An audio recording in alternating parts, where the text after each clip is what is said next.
Welcome back to Kapet Kasaysayan, ang show kung saan hinihigop natin ang mainit na kape habang nilalatad ang mas mainit na katotohanan sa likod ng ating kasaysayan. Ako si Nathaniel O. Pabona. Paul Giancarlo Z. Recto here. Nicole Jade Inanyala reporting in. And I'm Kaigwanet A. Deloso. And today's episode is special because this is actually one of the most requested topics sa ating podcast. Kasi, oo nga no, for the past 1 year of Kapet Kasaysayan, hindi pa rin ito natin na pag-uusapan. And today, we will be featuring the legendary, the controversial, and the still painfully relevant Jose Rizal's Noli Me Tangere. When we say relevant, hindi ito exaggeration. More than 100 years na ang nakaraan, pero hindi nawala yung social concern sinasabi minsan. It evolves, it mutates, but it never so. Tama. And with this episode, we're not only summarizing the text, we're breaking down its meaning, exposing misconceptions, connecting it to Gen Z struggles, and imagining how Rizal would use social media kung buhay pa siya ngayon. So, buckle up! This will be an honest, critical, meaningful, but still super relatable conversation. Let's start with the core. Ano nga ba ang central message ng Noli Me Tangere?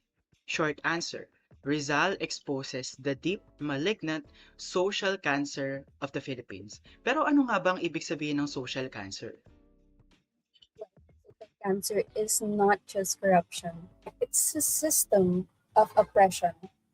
And here, there is abuse of religious power, racial discrimination, and a society that punishes the innocent and also protects the powerful. And there's so much more. Exactly. At hindi ito metaphor lang Rizal writes in the dedication, "And to this end, I will strive to reproduce thy condition faithfully, without any discriminations. I will raise a part of the veil that covers the veil, sacrificing the truth, everything, even vanity itself, since as thy son, I am conscious that I also suffer from thy defects and weaknesses." Grabe. Purpose talaga na pinapakita niya is yung sugat ng bayan para magising ang mga mamamayang Pilipino. Kasi think of it, Rizal wasn't writing fantasy. He was writing about the Philippines, a mirror, a warning, and a diagnosis. At bakit nga ba importante yun sa panahon niya? Kasi walang freedom of speech, bawal magreklamo at bawal magtanong. In a society like that, writing the Noli was a political bomb. Kasi exposed silang lahat. Sipin mo, the Noli shows the friars as abusive, manipulating, and maraming sikreto. Lalo na yang silang Padre Damaso at Padre Salvi. So sino ba namang hindi magagalit, di ba? And that's the point. Ang Noli ay hindi literature lang. Isa itong sandata. Not a sword, but a scalpel, cutting through lies. And honestly, we still need that scalpel today. Pero, bago tayo magpatuloy, let's look at the scenes themselves. Kasi yung mensahe ng Noli, hindi mo lang makita sa team. Ramdam mo siya sa bawat eksena. All passages and quotes mentioned throughout this podcast were extracted from the complete English version of the Noli Me Tangere, extracted from the Project Gutenberg website. Let's start with Sisa, probably the most heartbreaking character. In chapter 21, Rizal writes, "Sisa was ejected from the barracks almost violently, as she did not try to move herself. Finding herself in the street, she instinctively started to hurry toward her house, with her head bared, her hair disheveled, and her gaze fixed upon the distant horizon." And hindi lang to drama for the sake of drama rin. This is a political commentary disguised as storytelling. Hindi lang basta karakter si Sisa. She is the Philippines itself. Abused, powerless, and discarded by the very institutions that are supposed to protect her. Pinapakita kung papaano tinatrato ang mga ordinaryong Pilipino noon. More so sa kanyang mga anak. Crispin's line in chapter 15, "I'd like to get sick at home tomorrow. I'd like to fall into a long sickness so that mother might take care of me and not let me come back to the convento. So I'd not be called a thief, nor would they whip me. And you too, brother, you must get sick with me." And this exposes something deeper. Bata pa lang si Crispin pero alam na niya na walang saysayang pagiging inosente kapag nasa abusadong sistema ka. Ginamit ni Rizal sina Crispin at Basilio para ipakita na ang mahina ay madaling parusahan dahil lang kaya ng mga kapangyarihan. Exactly. And Caesar's descent into madness isn't a personal weakness. It is a social injury. Rizal is telling us that what happens to her is the product of an environment that crushes the vulnerable. Caesar didn't go mad on her own. She was pushed back there by a system that left her no way out. And next is Ibarra. So his dream was to build a school actually. And it is one of the clearest symbols in the novel. So sa chapter 50, ang sabi niya naman, "I desire the country's welfare. Therefore, I would build a schoolhouse. I seek it by means of instruction, by progressive advancement. Without light, there is no road." So grabe yun, di ba? Because the light that he's referring here is education. Pero syempre, the friars sabotaged him. And why is that? Because educated people are dangerous people. Knowledge gives you the tools to resist abuse, demand accountability, and recognize injustice. Now tell us if that doesn't mirror modern times, di ba? Yung fake news, misinformation, algorithm-driven propaganda, lahat yan ginagamit para i-dumb down ang publiko. Critical thinking becomes a threat to those who benefit from keeping people uninformed. Ibarra is the reformist kung naniniwala na if we fix the system from within, pwede pa. Pero pinapakita ni Rizal na minsan kahit gaano ka ka-progressive, the system is built in a way para hindi ka magtagumpay. And Ibarra's downfall is proof of what happens when good intentions collide with corrupt structure. Ito pa, yung dinner scene sa bahay ni Kapitan Tiago. Sabi nga ni Senyor Lahura sa chapter 3, "In no part of the world can you find anyone more indolent than the Indios. No part of the world." Ito talaga ang textbook example ng colonial arrogance. It becomes a stage where the colonizers casually insult the very people they exploit. Pero ang brilliant ni Rizal dito kasi hindi lang ito historical shade. It still hits today. Tignan mo ngayon, may mga taong who talk down to ordinary Filipinos, blaming the poor for being poor, blaming the voters for not knowing better. Agreed, hindi pa rin talaga nawawala ang elitism. From Spanish friars and officials to influencers, politicians, and even random people online. May mga ganyan pa rin, same mindset pa rin na we know better, you're ignorant, and listen to us. Rizal uses that dinner scene para ihabla ang hypocrisy ng ruling class. And the fact na relevant pa rin siya today, yun yung totoong satire na tayo talaga ang sequel ng Noli, no? Hindi ang Elfie. And of course, Elia's iconic last words sa chapter 63. Yung, "I die without seeing the dawn brighten over my native land. You who have to see it, welcome it. And forget not those who have fallen during the night." So hindi lang ito pang drama. This is a mandate, or more like a passing of the torch. And siya yung taong nakita ang kabulukan ng sistema at piniling lumaban kahit na alam niyang malaki ang galit or malaki ang kapalit. And he left that responsibility for the future generation. Meanwhile, we have Ibarra, who shows that change can still happen through progress and reform. And the beauty of it is that Rizal shows that real nation building needs both characters. It needs people who challenge the system from the outside and people who attempt to fix it from within. Kung may Gen Z parallel, si Elias yung mga activists, community organizers, and grassroots workers. Si Ibarra naman yung mga young professionals, innovators, and creatives. Parehong importante, and Rizal's message is clear. Walang tunay na pagbabago kung wala ang isa sa kanila. Tama. And with all these scenes, The question becomes, bakit parang Gen Z story pa rin ang Nolly? And let's dive into that. Unahin natin, abuse of authority. Ito na siguro yung pinakamatinding parallel ng Nolly sa buhay ng Gen Z ngayon, no? Noong panahon ni Rizal, ang Gwardiya Sibil ang primary symbol ng unchecked authority. Sila ang humuhuli, sila ang may hawak sa seguridad, pero sila rin ang pinaka-abusive. In chapter 24, Don Filippo line goes by, "Your soldiers arrested her.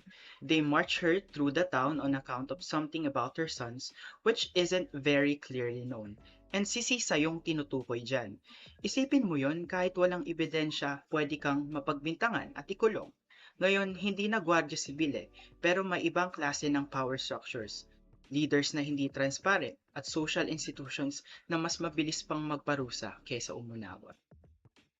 Ito yung sakit kahit nag-evolve na yung lipunan, yung dynamics ng power naka-embed pa rin. Lalo na sa Gen Z, lagi silang sinasabihan ng rebellious, masyadong wala, masyadong opinionated.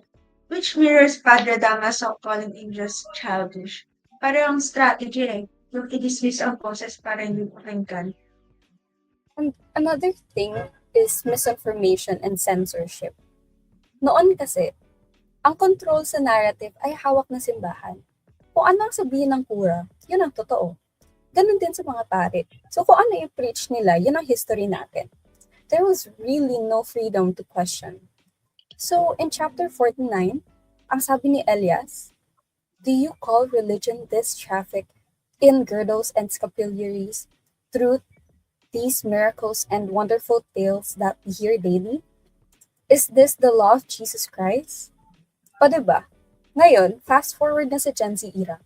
Like, oo, may access tayo sa information ngayon. And madali na lang makukuha ng information. Pero ironically, mas mahirap hanapin ang katotohanan.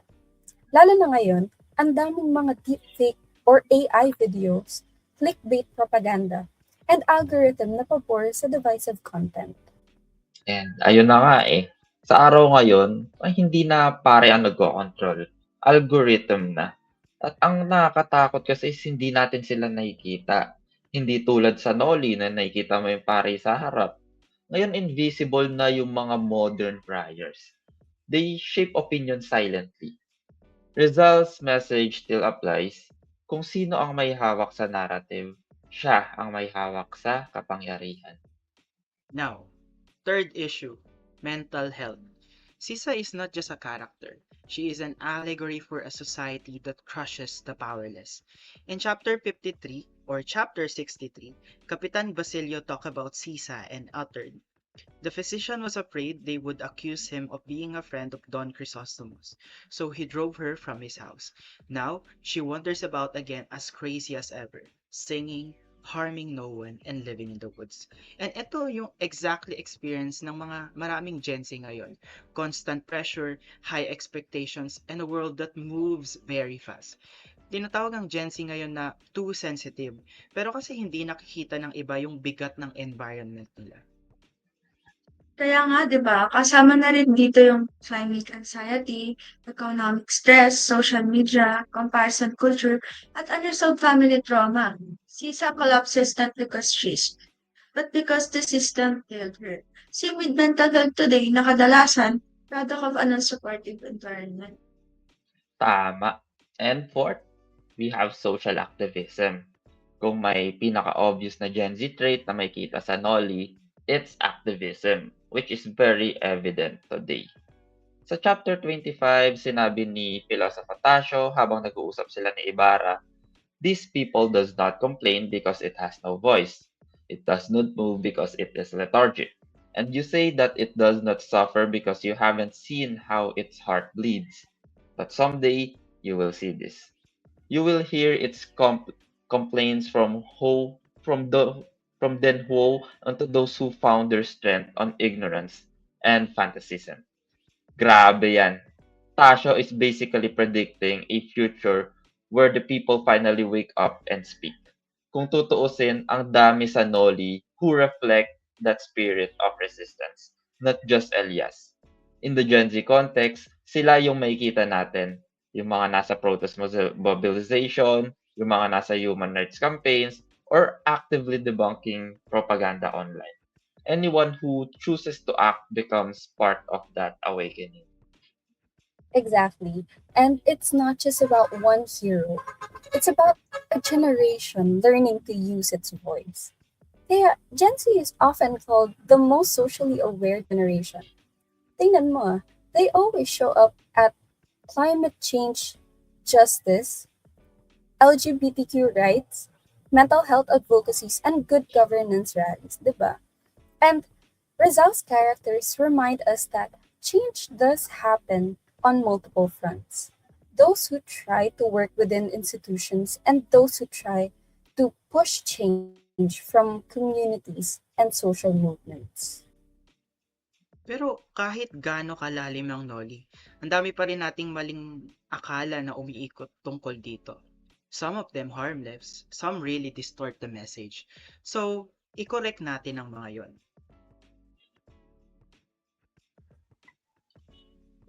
Love story lang yan. Pero hindi talaga. Hindi, as in. Sobrang layo sa katotohanan. Technically true, pero ang daming layers na mawawala. Yes, may romance pero ginagamit niya yung love story to sneak in social criticism na bawal sabihin ng derechahan sa panahon na yon. Tingnan natin. Ibarra and Maria Clara's relationship exposes how religion controls private life. Si Kapitan Tiago wants to marry Maria Clara, that's someone who's approved by the friars. And how power manipulates families. Padre Damaso literally rewrites their destiny. And another one is how patriarchy dictates women's choices. Maria Clara is not even allowed to choose her own happiness. Also, basahin natin mismo ang sinabi ni Maria Clara sa chapter 60. But know that I have loved but once, and that without love, I will never belong to anyone. Hindi to kilig dialogue. This is a system or a statement or systemic oppression. It shows that naintindihan niya na society treats women as property, not people. May romance. Pero ang true conflict is between freedom and oppression, not Ibarra and Maria Clara's hearts. And ito talaga yung pinaka-common na misconception na. Yung saying na Maria Clara is weak. Yun ang mga naririnig ko when it comes to Nolly. And honestly, kasalanan natin to as readers. Maria Clara is not weak. She was cornered.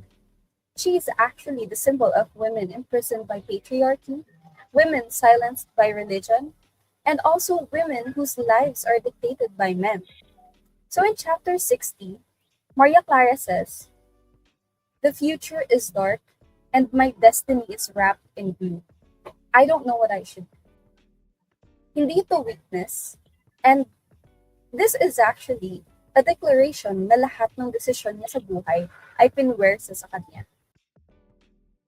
Her entire fate was manipulated kasi una-una, hindi niya pala alam na si Kapitan Tiago yung tunay niyang ama.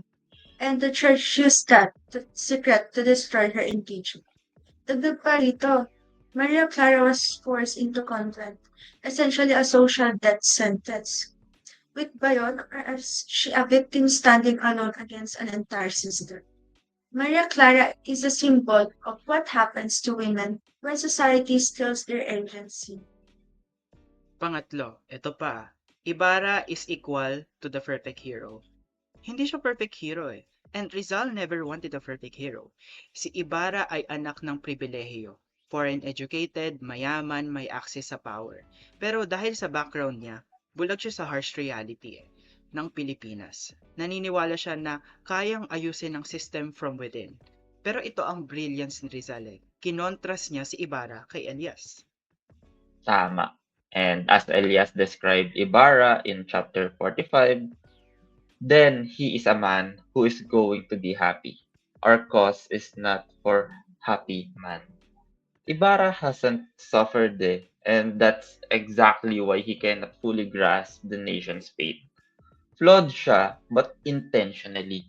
Rizal is teaching us that social change needs both people who dream, and that is Ibarra, and people who fight, and that is Elias. Hindi sapat ang education or activism alone. Kailangan natin silang dalawa.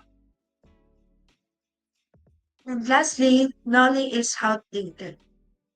Kung updated ang Nolly, bakit parang Pilipinas 2025 ang settings? Ilista natin yung mga issue sa novela. Una, yung religious hypocrisy. Tandaan niyo ba yung arrogance and cruelty ni Padre Damaso? Isa pa, yung officials abusing their positions para sa kapangyarihan at pera. Hindi ba ito ay corrupt institutions? Censorship and misinformation. Yung issue about friars manipulating what people know. Ay yung wealthy get justice while the poor get punished. Hindi ba class inequality yon? And lastly, isipin niyo kung paano trinato ng Guardia Civil sina Sisa at Basilio. Di ba ito ay pasok sa issue police brutality? You look at it today, may religious influence pa rin sa politics. May corrupt institutions pa rin. Tapos meron pa rin tayong social divide. And come on, the Nolly is not outdated. Hindi na bago ang mga problema na yan. Hanggang ngayon, hindi pa rin natin nare-resolva. Rizal wasn't just writing about the 1880s.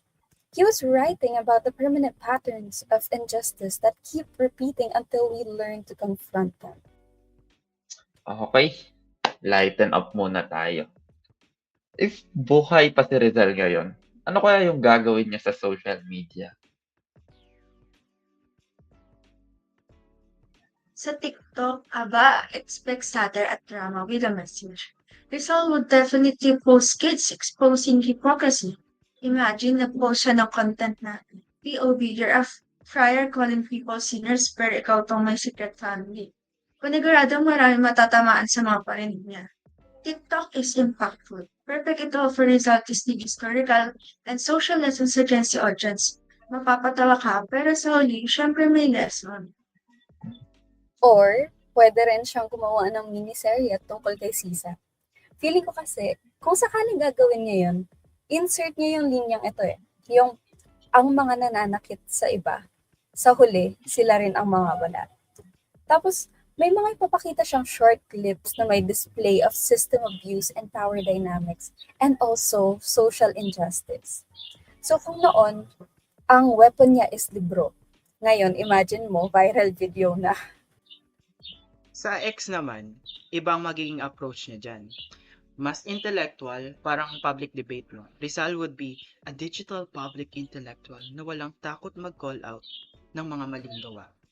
Ito, magpo siya sa threads like, Thread, How Institutions Manipulate Morality to Maintain Power. Part 1, Friars and Corruptions in the 19th Century Philippines. Siyempre, may mga resibo pa yan. Screenshot, historical references, and citations from Nolly. Hindi lang siya magko-comment. Mag-e-educate din siya. And anong effect na to? People engage, debate, and share. Parang ripple effect sa society.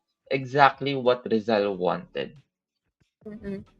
And pagdating naman sa Instagram, ang na-imagine ko is may pagka-aesthetic siya, pero may impact pa rin. Like, imagine mo ganito yung feed ni Rizal. Yung quotes from Nolly, naka-bold yung font sa caption, tapos naka-highlight yung social injustice. Or, pwede rin yung mga posts na nag-explain ng concept of social cancel. Tapos may pabigay-bigay pa yan siya ng mga tips kung paano makialam o paano maging responsible citizen, di ba? Saka pwede rin siya mag-take over ng IG stories ng orgs, mag-promote ng literacy, social responsibility, and youth activism. At syempre, ang mga memes at visual storytelling kasi mga hilig yung Gen Z sa ganyan, di ba? Oo. Tapos sa YouTube naman, yung mga long-form content. Yung mga deep dive documentary style series like historical context ng Nolly, yung mga komentar na social issues noon versus ngayon. And he could even start a hello guys, welcome to my blog, another day, another corruption. And then he break it down historically, socially, and emotionally. Honestly, if Rizal had social media today, hindi lang siya manunulat Siya ay multi-platform activist, educator, and influencer. At sa bawat post, may mission. To wake people up, to question authority, and to inspire action. Pero, hindi lang dapat si Rizal ang dapat may platform, di ba guys? Dapat tayo rin. Bilang mga modern Filipinos. And paano nga ba natin ito magagawa? At syempre, una-una, speak up. Injustice thrives in silence. Kung may nakita ka lang may mali, whether it's in a classroom, within an org, or even sa gobyerno, say something. Pangalawa, fact check. Ang social cancer today, misinformation. Learn to verify sources. Know how to identify fake quotes. Kasi sobrang daming pinapalabas na Rizal said this, na wala naman sa text. Tama. And pangatlo, practice empathy. CISA teaches us na hindi natin alam ang pinagdadaanan ng tao. Ang daming silent battles, andyan yung financial struggles, mental health issues, and family problems. Empathy prevents judgment, and judgment reinforces social cancer. And of course, let's not forget to engage in civic action. Pwede kang sumama sa mga cleanup drives, mag-volunteer sa org, tumulong sa community pantry. Like, there's so much we can do. And always remember, small actions accumulate. And what does this tell us? No Limit Tangere is not just a novel. It's a mirror showing us who we were and who we still are. Kung titignan natin ng mabuti, halos lahat ng sakit sa lipunan noon, buhay pa rin ngayon. And tayo yung mga tauhan na patuloy lumalaban, nagkakamali at naghahanap ng liwanag. Agree. Pero higit pa dyan, it also show us who we can become. Hindi lang ito kwento ng paghihirap. Kwento ito ng posibilidad na kaya rin natin ng pagbabago. Rizal didn't write this to shame us. He wrote this to awaken us. To remind us that we are never powerless. Remember yung sinabi ni Elias sa chapter 62 bago siya mamatay? Na I die without seeing the dawn brighten over my native land. You who have yet to see, welcome it and forget not those who have fallen during the night. Grabe no, kahit gaano haba ang gabi, may umagang darating. At yung umaga na yun, hindi lang basta sunrise ha, it's a promise, a responsibility. And that dawn, that new Philippines, is in our hands. Hindi natin kailangan maging Rizal. Ang kailangan natin is to really open our eyes and maging makatao at maging responsable. You know, every act of courage, empathy, and truth-telling is already a form of resistance. So, if there's anything we want you to take away from this episode, it's this. The fight for justice did not end with Rizal. It continues with us. And this has been Kapit Kasaysayan. Once again, I am Gwen. I am Gian. I am Nicole. And I am Nathaniel, living with the wisdom to never stop questioning. Never stop learning. And never stop caring. Hanggang sa susunod na pag-inom natin ng kape mga podcast. Maraming salamat sa pakikinig.